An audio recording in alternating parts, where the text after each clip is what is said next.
We are back in the kitchen and today we're making a super low calorie, high protein snack. 3 ingredients, let's get into it. To begin with, we just need ourselves some tuna in spring water.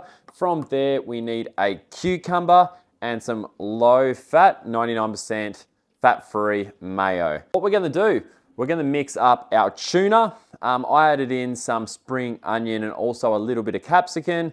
That is purely optional, but I need the tuna and we need 20 grams or 20 mil of our mayonnaise. So once that's all mixed up, it's gonna look something like this.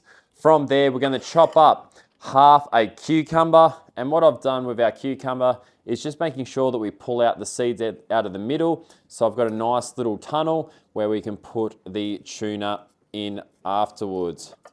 Once we've done that, we've created our 2 baskets that we're gonna sit half the tuna mix in. So from here, all you need to do is assemble, putting the tuna in the middle of the tunnel we've created in our cucumber pieces. It's a little bit messy, but just pin it down and it should stay in place. And from there, do the same with the other side. Remember, this serves for 2, so you only got to use half the mixture of your tuna. And there you have it. Tuna in some cucumber, mayonnaise, tastes absolutely delicious. This has 120 calories in it, so super low calories, super high in protein, and obviously a little bit more of an upgrade from simply eating a can of tuna.